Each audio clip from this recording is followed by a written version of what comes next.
اعوذ باللہ من الشیطان الرجیم بسم اللہ الرحمن الرحیم۔ تو آج جو ہے وہ سورۃ الکافرون کا درس دیا جائے گا۔ سورۃ الکافرون مکی صورت ہے، مکہ مکرمہ میں نازل ہوئی، اور اس کے نزول کی وجہ یہ بنی ہے کہ کچھ کفار مکہ جن میں ولید ابن مغیرہ، عاص ابن وائل، اسود بن عبد المطلب اور امیہ بن خلف، ان چار لوگوں کا نام آتا ہے۔ یہ اللہ کے رسول صلی اللہ علیہ وسلم کے پاس آئے اور آ کر کہنے لگے کہ آپ جو ہے ہمارے ساتھ مصالحت کر لیں۔ مصالحت کیا کر لیں؟ کہ 1 سال ہم آپ کے معبود کی عبادت کریں گے اور 1 سال تم ہمارے معبودوں کی عبادت کرو۔ یہ پیشکش لے کر آئے۔ یہ حضرت ابن عباس رضی اللہ عنہ سے مروی ہے، اور دوسری ایک اور روایت میں آتا ہے، وہ بھی حضرت عبداللہ ابن عباس سے، طبرانی کی روایت ہے۔ فرمایا کہ کچھ کفار مکہ آئے، پیشکش کرتے رہتے تھے۔ ایک مرتبہ پیشکش یہ کی کہ آپ جو ہے وہ ہم سے جتنا مال آپ کو چاہیے آپ اتنا مال ہم سے لے لیں، اور آپ کو اگر کوئی عورت پسند ہے تو آپ ہمیں بتائیں، ہم آپ کی اس عورت سے شادی بھی کرا دیں گے، لیکن بدلے میں آپ صرف اتنا کر لیں کہ ہمارے معبودوں کو برا بھلا نہ کہا کریں، برا نہ کہا کریں۔ ایک تو یہ پیشکش دی، یہ دوسری روایت ہے۔ اور ایک تیسری روایت ہے، وہ بھی حضرت عبداللہ ابن عباس سے ہے۔ فرماتے ہیں کہ اللہ کے رسول صلی اللہ علیہ وسلم کے پاس کچھ کفار مکہ آئے اور آ کر کہنے لگے کہ صرف اتنا کر لیں کہ آپ ہمارے معبودوں پر، ہمارے جو بت ہیں ان پر ہاتھ رکھ دیں، بدلے میں ہم آپ کی اطاعت کر لیں۔ چنانچہ جبرائیل امین علیہ السلام یہ صورت لے کر نازل ہوئے، سورۃ الکافرون۔ قل یا ایھا الکافرون، کہ آپ کہہ دیجئے کہ اے حق کا انکار کرنے والو، لا اعبد ما تعبدون، میں ان چیزوں کی عبادت نہیں کرتا جن کی تم عبادت کرتے ہو، ولا انتم عابدون ما اعبد، اور نہ تم عبادت کرتے ہو اس کی جس کی میں عبادت کرتا ہوں، ولا انا عابد ما عبدتم، اور نہ میں آئندہ عبادت کروں گا ان چیزوں کی جن کی تم عبادت کرتے ہو، ولا انتم عابدون ما اعبد، اور نہ تم آئندہ عبادت کرو گے ان چیزوں کی جن کی میں عبادت کرتا ہوں۔ لکم دینکم ولی دین، تمہارے لیے تمہارا دین اور میرے لیے میرا دین۔ اب اس صورت کے اندر کچھ باتیں سمجھنے کی ہیں، وہ یہ کہ صورت کے اندر تکرار آیا ہے 2 آیتوں کا، اور لفظ کافرون جو کہا جاتا ہے، کافر کہتے ہیں انکار کرنے والا۔ غیر مسلم کو بھی کافر اس لیے کہہ دیا جاتا ہے کیونکہ وہ حق کا انکار کر رہا ہوتا ہے، اس لیے اس کو کافر کہہ دیتے ہیں۔ قل یا ایھا الکافرون، آپ کہہ دیجئے کہ اے حق کا انکار کرنے والو، لا اعبد ما تعبدون، میں ان چیزوں کی عبادت نہیں کرتا جن کی تم عبادت کرتے ہو۔ پھر اگلا جو جملہ ہے ولا انتم عابدون ما اعبد، یہ دہرایا گیا، 2 مرتبہ آیا، اس کے اندر تکرار ہے۔ اس آیت میں تکرار کیوں لایا گیا؟ تکرار کی وجہ یہ ہے کہ حضرت امام بخاری رحمۃ اللہ علیہ فرماتے ہیں کہ آیت میں تکرار نہیں ہے، بلکہ پہلی آیت حال سے متعلق ہے اور دوسری آیت مستقبل کے متعلق ہے۔ تو پہلی آیت کا ترجمہ یوں ہوگا ولا انتم عابدون ما اعبد، اور نہ تم عبادت کرتے ہو ان چیزوں کی، ان کی جن کی میں عبادت کرتا ہوں۔ اور دوسری جو آیت ہے ولا انتم عابدون ما اعبد، وہ مستقبل کے متعلق ہے، اور نہ آئندہ تم عبادت کرنے والے ہو ان کی جن کی میں عبادت کرتا ہوں۔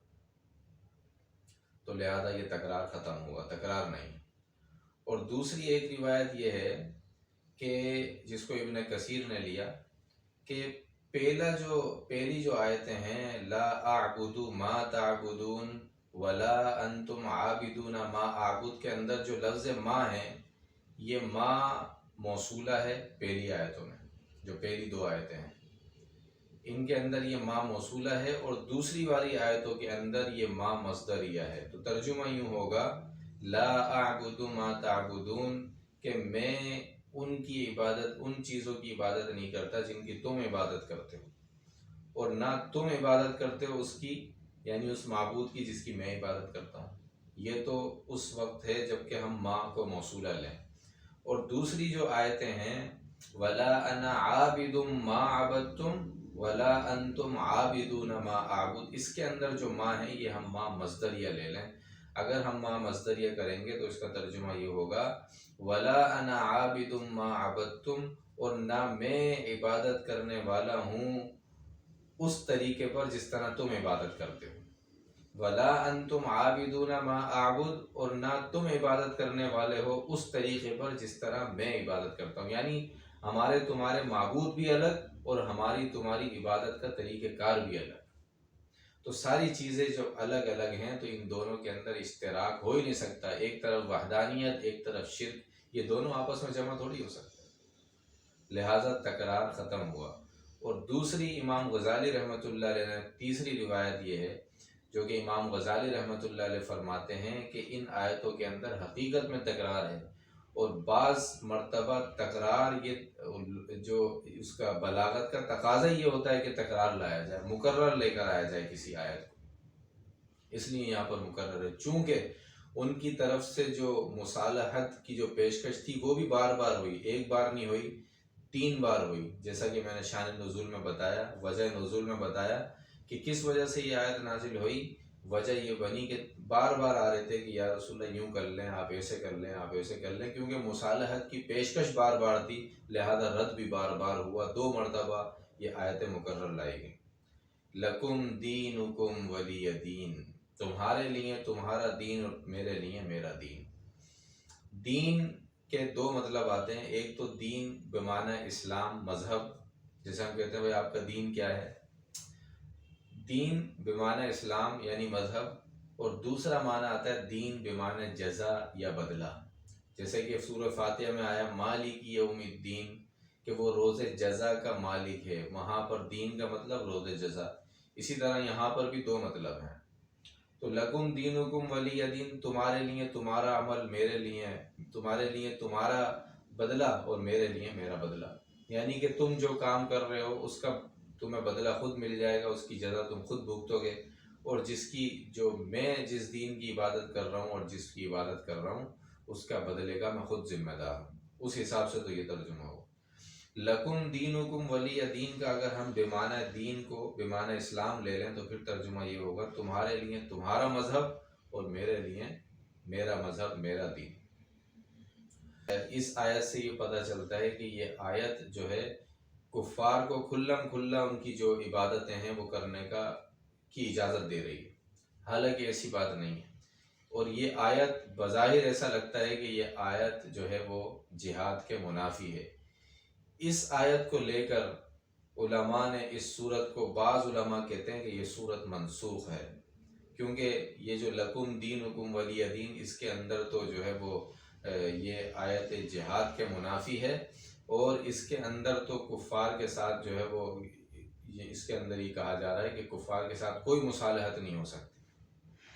ہم دیکھیں جبکہ سورۃ الانفال کی آیت میں اگر ہم دیکھیں تو اللہ پاک کہہ رہے ہیں وَإِن جَنَحُوا لِلسَّلْمِ فَاجْنَحْ لَهَا، کہ اگر وہ مصالحت کی طرف جھکیں فَاجْنَحْ لَهَا تو آپ بھی جھک جائیں.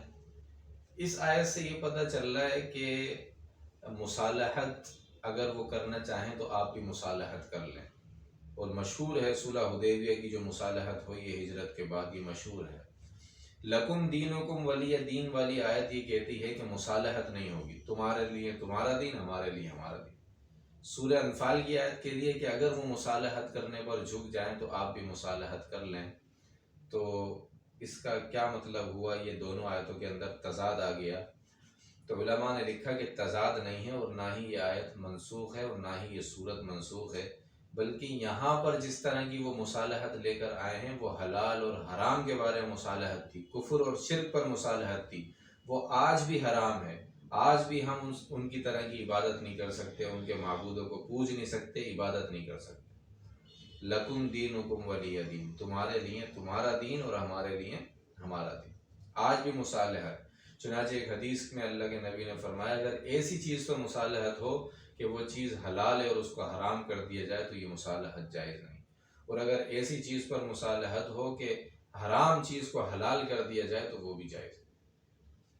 اور وَإِن جَنَحُوا لِلسَّلْمِ فَاجْنَحْ لَهَا میں جس مصالحت کا ذکر ہے وہ ایسی مصالحت ہے جو امن کے بارے میں کوئی معاہدہ ہو جائے جس سے کفر کا ارتکاب لازم نہ آتا ہو، شرک کا ارتکاب لازم نہ آتا ہو، تو ایسی مصالحت آج بھی جائز ہے، اس وقت بھی جائز تھی، اور اگر شرک کا ارتکاب آ جائے تو ایسی مصالحت اس آیت کی روح سے اس وقت بھی ناجائز تھی اور آج بھی ناجائز ہے۔ تو امید ہے سمجھ میں آئی ہوگی بات۔ اور چنانچہ یہ صورت ختم ہوئی، مکمل ہوئی۔ اما عائشہ صدیقہ رضی اللہ عنہا فرماتی ہیں کہ حضور صلی اللہ علیہ وسلم نے ارشاد فرمایا کہ فجر کی سنتوں میں پڑھنے کے لیے سورۃ الکافرون اور سورۃ الاخلاص بہتر ہے۔ بہت متعدد صحابہ کرام، بہت سے صحابہ کرام رضی اللہ عنہم اجمعین سے مروی ہے کہ اللہ کے رسول صلی اللہ علیہ وسلم فجر کی سنتوں میں اور مغرب کے بعد کی 2 سنتوں میں سورۃ الکافرون اور سورۃ الاخلاص کی تلاوت فرمایا کرتے تھے۔ حضرت جبیر ابن مطعم رضی اللہ عنہ فرماتے ہیں کہ اللہ کے رسول صلی اللہ علیہ وسلم نے ایک مرتبہ مجھ سے فرمایا کہ تم چاہتے ہو کہ جب تم سفر میں جاؤ تو خوشحال رہو، تمہارا مال زیادہ ہو، تمہارا سامان زیادہ ہو، کیا تم یہ چاہتے ہو کہ اپنے سارے رفقا سے زیادہ خوشحال ہو؟ حضرت جبیر ابن مطعم فرماتے ہیں جی یا رسول اللہ، میں ضرور یہ چاہتا ہوں۔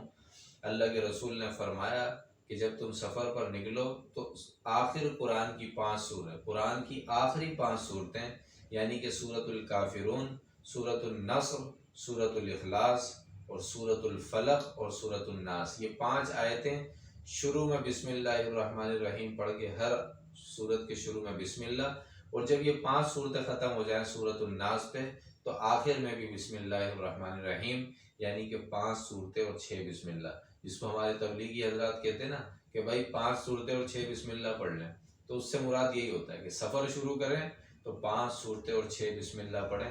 تو کس ترتیب سے؟ سورہ کافرون، سورۃ النصر، سورہ اخلاص، سورہ فلق اور سورہ ناس، ہر صورت کے شروع میں بسم اللہ، اور جب سورہ ناس ختم ہوگی تو بھی بسم اللہ الرحمن الرحیم پڑھیں گے۔ تو اس طرح یہ 5 صورتیں اور 6 بسم اللہ بنتی ہیں۔ اللہ کے رسول نے فرمایا کہ سفر میں جو پڑھے گا خوشحال رہے گا۔ حضرت جبیر ابن مطعم رضی اللہ عنہ فرماتے ہیں کہ جب سے میں نے یہ عمل شروع کیا تمام رفقا کے اندر سب سے زیادہ خوشحال میں ہی۔ حضرت علی رضی اللہ عنہ فرماتے ہیں کہ اللہ کے رسول صلی اللہ علیہ وسلم کو ایک مرتبہ بچھو نے کاٹ لیا تو آپ صلی اللہ علیہ وسلم نے پانی منگوایا، نمک منگوایا، اور آپ علیہ السلام سورۃ الکافرون اور سورہ اخلاص پڑھ کے پانی پر پھونکتے اور وہ پانی اس جگہ پر لگاتے جہاں پر بچھو نے آپ علیہ السلام کو ڈسا تھا، کاٹا تھا۔ متعدد صحابہ کرام سے مروی ہے کہ آپ علیہ السلام سے پوچھا کہ یا رسول اللہ ہمیں کوئی ایسی صورت بتائیں، ایسی آیت بتا دیں جس کو ہم رات میں پڑھ کے سو جایا کریں۔ تو آپ صلی اللہ علیہ وسلم نے فرمایا سورہ کافرون رات میں پڑھ کے سویا کرو، یہ شرک سے برات ہے۔ وآخر دعوانا الحمدللہ رب العالمین۔